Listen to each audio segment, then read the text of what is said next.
Welcome to Plead the Facts, presented by KI Legal.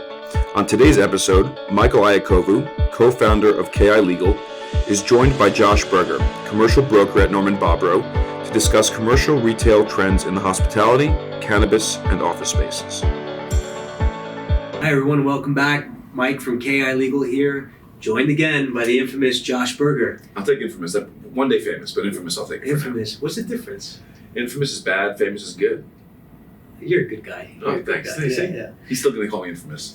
So, I meant infamous in a good way. But Josh, we touched on hospitality, retail trends. We touched on cannabis. The other monkey or elephant in the room is office, right? Yeah. We have New York office market, definitely. I don't know. I'll let you speak more on it. But federally, nationally, I think office is the one asset class that is absolutely still being decimated. I have lender clients. Again, we represent a lot of commercial lenders here. They will not look at office, which is crazy. Yeah. It went from one of the most safest asset classes to the pariah in the room. Yeah. So I mean, my high level perspective is that office space has always been a pendulum. Okay. Right? It goes one way, it goes the other. I wasn't around during this period, but from what Norman, my partner and mentor, tells me, when the fax machine came out, they said office space is dead. Okay. And they said messenger services are dead because we can just send everything over this wire now. Got it. Right? There was a little dip and then it jumped. Right? Rubber band effect. Exactly. But again, obviously COVID is not the fax machine. Yeah. But what I will say is that there are many, many companies who need to have a physical presence in order to be most efficient with their work. What that sounds like will shift, and we will see it probably a permanent shift for a percentage. But my perspective is that you're going to see probably a 15 to 20% shift, not a 50 to 60% shift like you're hearing. Yeah, I think I would tend to agree with you. I can tell you, as a managing partner of a mid-sized Manhattan law firm, the work quality of all the attorneys and staff is without doubt much better when we're in a collaborative environment. I'm not saying that Zoom and Microsoft Teams and email and phone calls and FaceTime and whatever else cannot work for a certain period of time. Right. But during COVID, when we were shut down for a couple months, I saw work product fall off. Right? Yeah, absolutely. And I think what people also neglect are the positive aspects that you gain from going to an office. 100%. Everyone's like, I have to go to the office, I have to travel. Okay, well, guess what? You have camaraderie at the office, right? 100%. You have mentorship. You have an ability to develop relationships. Listen, happiness does not come from money. Happiness comes from fulfilling relationships. 100%. The likelihood of you creating fulfilling relationships in your pajamas on your couch. Correct. Yeah. I can tell you for myself, I like going to the office personally because it's a change of scenery, right? I have a nice, at-home office set up, but I like going to the office. I like this travel time. I think it's important. Again, this isn't about office space, but how often do you talk to people who say, I'm back to back with Zooms because I'm being efficient? And I'm like, let's discuss efficiency, okay? Because if you're going so hard back to back that you don't have a second to process what you're thinking, come in with new ideas or process the ideas that you just came out of a meeting with, is that efficient or is it just a mirage of efficiency?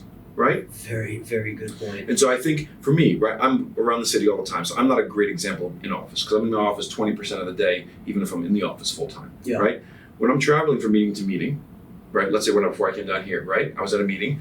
I came down here. I spent there's a 20-minute train ride on the subway. Yeah. I spent 5 or 10 minutes responding to emails, and then I spent 10 minutes with my headphones on, and I relaxed. Right? And I walked in here, and I was ready to go. Yeah. Right? So I think we're going to see the pendulum swing back a little bit on office space where people will start seeing the value of being back in the space. Yeah, no, agreed. And before I get into a couple of reasons why I also agree with you on that point, a perfect example of what you said about camaraderie and working together and getting the quote-unquote cerebral juices flowing is, yesterday we have a very sophisticated case. Obviously, for confidentiality reasons, I can't get into the specifics of it. Right. But one of the things that we do here at KI Legal, because we're a multidisciplinary business law firm, it involved corporate team coming in and reviewing the operating agreement, the shareholder litigation business torts team, because it's an active lawsuit, getting feedback from the transactional attorneys as to what this provision meant and what the proper corporate procedure is to follow and how that works into the actual lawsuit, right? We had bankruptcy there as a potential Chapter 11 play. No, but again, think, and it was all done on a 75-inch vibe board in our conference room, people sitting around a table, and it was an hour-long, highly productive, high-level meeting with 5 or 6 different lawyers. So let me ask you a question. Yeah. If you weren't all in person, how many hours of Zoom do you think that would have taken? It would have been a disaster, and things would have fallen through the cracks. That's more the point. Yeah. More the point is forget about the time. The quality would never be the same. 100%. Right? And I'm not going to be that guy out here saying that every single job needs to be in person every day. That is not what I'm saying. Right? If you're a coder and you sit with your headphones and you're typing away and you need to meet once a week to discuss conflicts or something, that's fine, right? But by and large, people are social creatures. And also, I hate to say it, but most people don't know what's right for themselves. And most people need some direction to say, hey, this might be the right thing. Maybe don't sit in your couch, don't sit in your bed in your pajamas if you're working remotely. Maybe get up, take a shower, and go work at a coffee shop, right? A lot of people get stuck because they think they know what's best for themselves. But the reality is that a lot of times, a mentor or somebody who might know us better can give us better direction. And again, it's reciprocal, right? There's definitely reciprocity there because some of the older partners and attorneys at this firm, they learn a lot from the younger staff and attorneys, and vice versa, right? There is utility there for both parties. Absolutely. And that, again, it's not to say that it doesn't happen in a remote environment. It just doesn't permeate to the same level. Well, on the same note, I run the broker development program at the firm. And if one of the brokers has a question and she walks to my office, knocks on my door and asks a question, instead of sending me a text that I'm busy and then I have to respond to a text and I have to schedule a meeting, and it just changes things, and especially with what you guys do. And there are a lot of firms, even not legal, like law firms, that are multidisciplinary, right? Accounting firms, whatever it might be, even marketing firms, media firms. Like, you need to have teams to collaborate. But so that's on like office space utilization. But you want to talk about trends, or you want to? So again, some macro level trends now. Again, coming out of COVID, we spoke about in the prior podcast about EIDL loans now becoming due, right? A second mortgage payment, depending on how much the business took out. We have inflation, which is out of control. We have a very, very still strong labor market, right? Yes. There's more jobs than there are employees out there, which is like, it doesn't make sense, but that's what it is. And we have this impending, or again, depending on who you ask, continuing recession that's only going to get worse, exacerbated over the next 6 to 9 months, as per Mr. Jamie Dimon. Coupled with office buildings potentially entering into Chapter 11 reorganizations because of them defaulting on their loan agreements. I mean, it creates a very perfect storm for this whole CO change that they've been talking about, right? That's correct. Going from commercial to residential. Walk us through what you've seen on that side. I love that pivot. No, because I agree wholeheartedly. I think the certificates of occupancy, right, and the zoning, right, in all the different areas has been very tight, right? We're not changing it. I think it's really helped the thing for the city to be able to expand neighborhoods and change the use of different buildings and different spaces to accommodate the neighborhood that's going to grow there. Sure. Right? And I think that is that what you were talking about? Yeah. And so I think it'll be interesting to see how that plays out. For me, like I said, in down markets, it's the best market for me, right? Well, that's where you get the best deals, right? So where you get the best deals, and here's the other thing, just to go back on one point you were saying about lenders and bankruptcies or reorganization or whatever it might be. My opinion, and again, I'm not the investor in this scenario, right? I find it very highly unlikely that a bank is going to take a commercial office building back from somebody right now. Because what they're going to have to do is they're going to take it back and then they're going to have to sell it at a discount. Sure. Right? And they're going to bring someone in special service or whatever it might be. So the question is, do they push off some payments for another couple of years and let people get through it, right? Yeah, I mean, look, there's no question. We are definitely, and we already are seeing more Chapter 11 reorganizations. And then again, depending on the type of assets that you have, and if you're a single purpose entity, subchapter 5 reorganization, Small Business Reorganization Act, whole different conversation. Yeah. With that being said, if you can't debt service, if you can't pay, again, as a landlord, if you can't debt service, what options do you have, right? No, correct. And what's always been the biggest issue with dealing with municipalities is they're slow to react, right? Correct. If you wait on the government, It's never going to happen. And not to get political, but that's why socialism doesn't work. But anyways, I agree with that. but that being said, right? We have city council, we have the Department of Buildings, we have lenders, we have landlords. Everybody is going to have to work together, because if you look at what they're saying in terms of loss of real estate value just in New York, I saw it in the Real Deal. I don't remember the exact number. Yeah. If you told me it was $80 billion, I would say probably sounds right. Here's my perspective on that. I think the real estate value conversation, pardon my French, has been bullshit the whole time. Okay, people were saying the market was on fire before COVID. I recorded many ideas and I typed out different things and I posted different things. You can look back at it. I said a long time ago, 3 years before COVID hit, that the office space market was bullshit. Why? It started with WeWork, not to go all the way back. Basically, WeWork ended up leasing tons and tons, millions and millions of square feet. WeWork, Amazon, right? Forget about Amazon. We're talking about WeWork, which is a fake company. Okay. And I called this bullshit from the beginning, right? Not because I'm a genius, but because I know office leasing in Manhattan. Yeah. Right. The reality is that lately millions and millions of square feet, and the market said it's leased, it's been paid for. The market's going well, the market's up. But not really, right? It's phantom leasing because they leased space that they couldn't occupy, right? But what that did was it pushed rents up. The thing is that not only rents went up, concession packages went up, free rent, TI dollars. So in reality, what we call NER, net effective rent, was actually going down or was flat. So in reality, the market actually has not been going up for the last number of years. Getting chills, man. Right? This guy really knows his stuff. That's the reality. And so now you're seeing the market come back to reality, when in reality it was much less of a strong market than they claimed it to be beforehand. Yeah. So fast forward. Yeah. Here we are, Q4 of 2022, and, Yeah. I've done these check-in videos every couple months. Yeah. And I feel like some things overlap. We're still seeing a lot of the same, but we're also seeing a lot different. Yeah. If you are representing a tenant looking for 10,000 square feet office, what are your asks? What can you get? What are you going to push on? Walk me through that. Yeah, absolutely. So it's going to, obviously, the level of what you're asking for is going to depend on the building and the area that you're in. Sure. Right? Like the financial district market is obviously a different sub-market than Hudson Yards. Right? Fair. Very different. No matter what, you should be looking for a large free rent package, for sure. Depending on the term of your deal, it's a 10-year deal. 10-year deal. 10-year deal, you're probably looking 7 to 11 months of free rent. Got it. Right? That should be after the landlord delivers you a built space. Right? And that's the other thing. Do not take construction on yourself. Landlords will build a space for you. Is that expensive? It is tremendously expensive, but forget about the money, timing, and delays. Agreed. And it's something that I've seen both sides of the coin. Of course. For clients where like, oh, I can handle that, whatever. Let me just get them some free rent. But the point is but that's what I'm cautioning against right now. Because of supply chain issues, Department of Building issues, and FDNY issues, and labor issues. Yes. So your space is going to end up costing. I'm not a contractor, but I guarantee you, whatever you're told you're going to spend at the beginning of the project, there was delays. That would have been on you. But guess what? When there were delays and it was on the landlord, we're like, hey, what's up? And it's like, oh.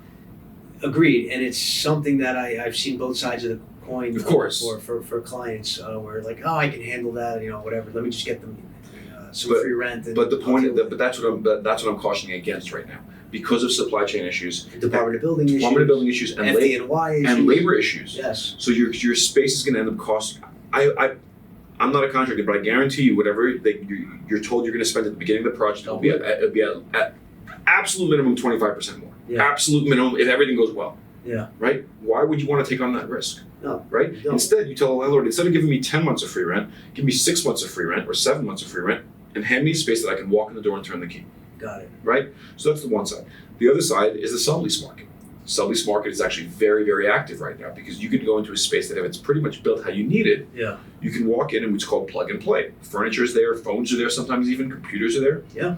And that's again, in the office asset class, right?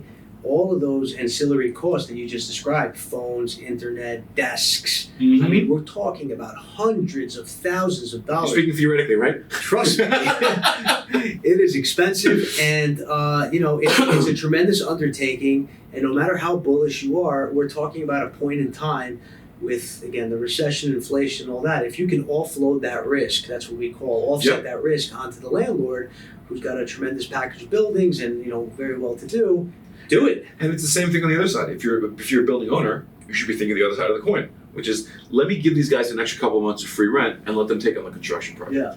Right? So there's two sides to look at it. I'm a tenant rep, so that's how I'm looking at it, but I know some of your clients or a lot of your clients are building owners. Yeah. Right? And so that's the other side. How do you hedge it for yourself from that standpoint? But it's very much a tenant's market. It will continue to be a tenant's market. I don't foresee it not being a tenant's market for at least another 2 years. Got it. I think we're going to continue on this trend. And that being said, the higher end part of the market is flying. Higher end. Like the super top end of the market. Midtown. Midtown, Hudson Yards. Like there was a space listed at One Vanderbilt, the new building Yep, I saw that. in Hudson Yards. What was the square in Grand Central. What did it trade for? So this is an office floor that they just listed. They are asking $302 a foot per year to lease. So and that space will lease because the super high end of the market where you're printing money and you're making $25-30 million a month in profit. Yeah. You don't care about that. Let me ask you a question. Are you seeing I forget which Fortune 500 company it was, but the bigger companies again retracing their footprints and how that's going to affect office? Yeah, I mean that's all you're reading about are the big companies in their office space moves. That's what I find interesting, and what I say is not my experience in the market. Yeah. I work at a boutique firm. I'm only really working on deals between 10,000 and 50,000 feet. So I'm not talking about the 50,000 is not peanuts. That's a lot of space. This is the point. 60 to 70% of leasing activity happens under 50,000 feet. Yeah. And so all you're hearing about in the news are the big deals at Apple and Amazon and Facebook. But guess what? There's a tremendous amount of activity happening outside of that. Yeah. Right? Yeah, that makes sense.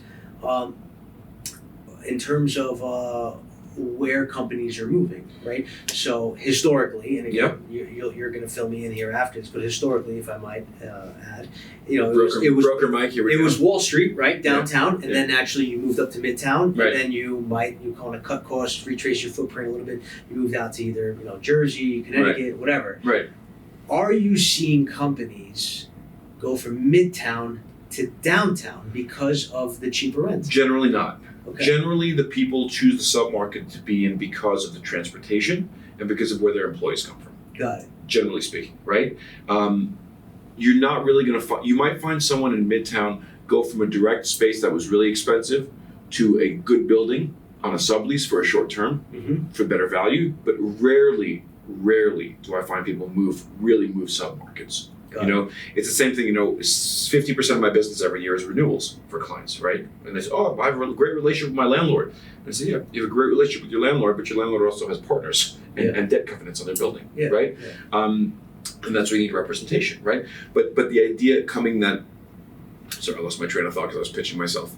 No, but the idea that they're just going to give you the same terms that you might have had in your old lease, right? That was a different point in time. Exactly, but the idea is that mostly people stay where they are. There it is. Most people stay where they are because they're used to the bodega on the corner. Yeah. They're used to the train stop they get off at. Yeah. And so most people talk a big game about moving. Like even you guys moved 2 blocks. That's right. You didn't pick up and move, to Midtown. And we took the entire 49th floor in at 40 Wall Street. And I would highly recommend coming to look because the views are amazing. They are. They are amazing. On all 4 sides, by the way. And Josh helped us on that deal a tremendous amount. So thank you. No, my pleasure. My pleasure. Let me close with this.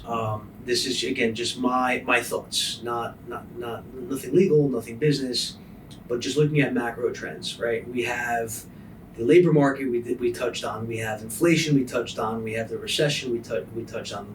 Rising labor costs, you name it, all doom and gloom. Sure. Right. So as that relates to remote work, right? There's no question most CEOs want their employees back in the office. They do. And if you look at productivity, if you look at developing rapport, all that stuff. I would even add happiness to that, but they don't have a metric for that. The employees' subjective, happiness. Right? But I think with the onset and the further development of the macro markets, we will see more and more employees come back to the office. And quite frankly, it's going to be because the CEO says, be back in the office or you're fired, right? Look at Goldman, look at JP Morgan, look at, every big, was it Apple, Amazon, right? Everyone. TikTok, everyone. Yeah. Everyone's bringing people back. And I think, people got very comfortable in their COVID world, in their own little bble. But that's not reality, Yeah, it's not and also reality. like the trade-off was I can work from home, but working and answering emails, again, I'm not saying, maybe a couple days here and there, but like every night getting on Zoom calls and answering emails at 11:30 at night because your computer is right there. That's not healthy either. That's exactly, and that's what I was talking about before about efficiency and a mental health. Yeah. You will not produce good results if you do not get rest, if you do not give yourself your brain time to process it. That's a fact, right? Yeah. And so I think part of what people will actually find is they're working less when they're in the office. They are. They're getting more done, but they're working less, and their boundaries are firm. When I go home, I'm shut off. and listen, obviously there's a caveat always, right? If a super important client is calling and it's a deadline, yeah, fine. But by and large, does this email need to be responded to now? No. Responded to in the morning. Exactly. So we'll see where the office space trends kind of lead us in 2023. Yeah. Again, if you're a landlord, if you're a tenant, and you're looking to negotiate a deal, highly recommend Josh Berger here. We'll leave his information in the comments below. Anything you want to say, closing remarks? No, I'm glad we got a chance to talk, and I think it's also super important, just as you mentioned, if you're looking for a real estate decision to talk to me, I think it's really important that if you have something that's going on in your lease or your landlord's doing something, have Mike look at your lease, have him give advice, because as much as I can give an opinion, it doesn't hold its weight in court, And so I think it's really important, like we said earlier, to trust the professionals that you have around you. Yep. So we'll keep our ear to the street, as they say. There's more to come on the office space. Any questions, feel free to reach out to KI Legal or to Norman Bobrow by Josh Berger. And, stay tuned. Thanks so much for having me, Mike.